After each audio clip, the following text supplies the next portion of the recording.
नमस्कार। जय श्री कृष्ण।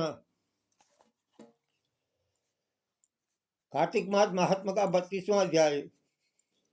32वें अध्याय में जो है, जैसा कि पिछले 31 अध्याय में धनेश्वर नामक ब्राह्मण की कथा आई। धनेश्वर को जो है अंत समय में उसके पुण्यात्माओं के साथ रह करके भक्तों के साथ रह करके जो है किस प्रकार उसकी गति हुई, किस प्रकार उसे पुण्यात्मा समझ लिया गया और उसे केवल नरक दिखाने के लिए कहा गया है। यानी प्रेत सेनापतियों से यमराज ने कहा कि इस धनेश्वर को केवल नरक दिखा दो, केवल नरक में डालना नहीं है इसको। अब इस 32वें अध्याय में नरकों का वर्णन करते हैं। प्रेत सेनापति जो है धनेश्वर को नरक दिखा रहे हैं और उसका वर्णन भी कर रहे हैं। भगवान श्री कृष्ण कह रहे हैं कि हे सत्यभामा, प्रेतपति यमराज की आज्ञा से धनेश्वर को नरकों के पास ले जाया गया और उसे दिखाने ले जाए और उसे जो है दिखाने लगा। प्रेत सेनापति उसे दिखाता हुआ कहने लगा प्रेत सेनापति कि हे धनेश्वर, इन भयंकर नरकों को देखो, जिनमें की पापियों के यम के दूत सदा ही दुख देते रहते हैं। यह देखो, यह तप्त वाचुक नामक नरक है, जिसमें देह जलने के कारण पापी विलाप कर रहे हैं।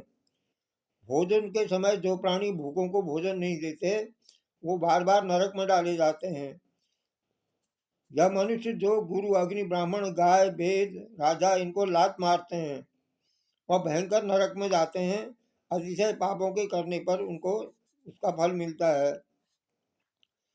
अब प्रेत सेनापति कह रहे हैं धनेश्वर से कि अब हे धनेश्वर, अब देखो, ये दूसरा नरक है, अंधका मिश्र नामक नरक है। इसका नाम अंधका मिश्र नामक नरक है। ये ब्राह्मण स्वी की भांति मुख वाले तमोत नामक कीड़े इन पापियों को काट रहे हैं। इस नरक में दूसरे का दिल दुखाने वाले पापी गिराए जाते हैं। हे धनेश्वर, अब तीसरा नरक है क्रकय नाम का भयंकर नरक है, तीसरा नरक। इस नरक में पापी आरे से चीरे जाते हैं, पापियों को आरे से चीरा जाता है। यह नरक भी असीमत्र वर्ण आदि भेदों से 6 प्रकार का होता है। इसमें स्त्री पुत्रों में वियोग कराने वाले प्राणियों को कढ़ाई में पकाया जाता है, जो प्रियजनों का विछोह करते हैं, और मनुष्य असीमित मंत्र सभी तलवार की धार से काटे जाते हैं और कुछ भेड़ियों के डर से भाग जाते हैं। हे धनेश्वर, अब तुम चौथा नरक देखो। इसका नाम अर्गल है। इसमें पापी लोग तरह तरह से चिल्लाते हुए इधर उधर भाग रहे हैं। यह नरक भी बद आदि भेदों से 6 प्रकार का होता है। हे धनेश्वर, प्रेतपति जो है यमराज के जो सेनापति हैं, वो धनेश्वर को जो है नरक दिखा रहे हैं। अब कह रहे हैं कि देखो, ये 5वां नरक है। यह कूटशाल्यली नामक 5वां नरक है, जिसमें कि अंगारों की भांति कष्ट देने वाले बड़े बड़े कांटे लग रहे हैं। यह भी यातना आदि के भेदों से 6 प्रकार का है। इसमें जो है पर स्त्री गमन करने वाले प्राणी इस नरक में पकाए जाते हैं।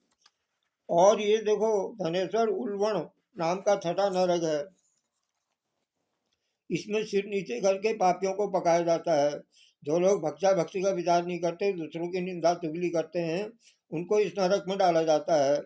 और देख लो ये किस तरह चिल्ला रहे हैं। दुर्गंध भेद से यह नरक भी 6 प्रकार का होता है। और हे धनेश्वर, देखो, अब ये 7वां कुंभीपाक नाम का नरक है। यह बहुत ही भयंकर होता है, कुंभीपाक नाम का नरक। हे ब्राह्मण, यह भी 6 प्रकार का होता है। इसमें महापातकी लोगों को पकाया जाता है। इस नरक में हजारों वर्ष तक यातना भोगनी पड़ती है। यही रौरव नरक है। इसी को रौरव नरक कहते हैं। इच्छा रहित जो पाप किए जाते हैं वह सूखे, और इच्छा पूर्वक जो पाप किए जाते हैं वह पाप आर्ध कहलाते हैं। इस प्रकार शुष्क या आर्ध भेदों से यह पाप 2 प्रकार के होते हैं। इसके अतिरिक्त और भी अलग अलग 84 प्रकार के पाप होते हैं। अपक्रीण, पाढ़ाकतेय, मलिनीकर्ण, जाति भ्रंशकर्ण, उपाय, अतिपाप, और महापाप, यह 7 प्रकार के पातक होते हैं। जो जीव जैसा जो कर्म करता है वह इन 7 नरकों में अपने पाप कर्मों के अनुसार पकाया जाता है। क्योंकि तुम्हारा जो है कार्तिक व्रत करने वाले प्रभु भक्तों से पर्याप्त मेल जोल रहा है, उसके पुण्य प्रभाव से तुम्हारी नरक यातना दूर हो गई है। हे धनेश्वर, इस प्रकार पेटपति ने धनेश्वर को सब प्रकार से नरक दिखाने के बाद यक्ष लोक में ले जाकर के वहां का राजा बना दिया। वहां पर उसका नाम धन यज्ञ हुआ। वह कुबेर जी का सेवक बन गया। बाद में महर्षि विश्वामित्र ने उसके नाम पर तीर्थ बनाया। हे राजन, कार्तिक मास का व्रत महाफल का दाता है। इसके बराबर कोई दूसरा पुण्य कर्म नहीं है। जो कोई यह व्रत करता है, वो व्रत करने वाले का दर्शन करता है, उसे अवश्य मुक्ति मिलती है। इस प्रकार धनेश्वर जो महापापी था और जो है वैश्यागामी था, मद्यपान किया करता था, तो वो भी जो है कार्तिक मास महात्मा के भक्तों के साथ रह करके, भक्तों के साथ कुछ समय बिता करके वो भी पुण्यात्मा बन गया। इस प्रकार जो है वो नरक यातना से छूट गया है। ये जो है 32वें अध्याय में इस प्रकार जो है धनेश्वर नाम के ब्राह्मण की कथा वृत्तांत बताया गया है। किस प्रकार जो है वो पापी होते हुए भी पुण्यात्मा बन गया, उसके जो है पुण्य उसको प्राप्त हो गया। इस प्रकार ये 32वां अध्याय राधा कृष्ण को समर्पित है। जय श्री कृष्ण।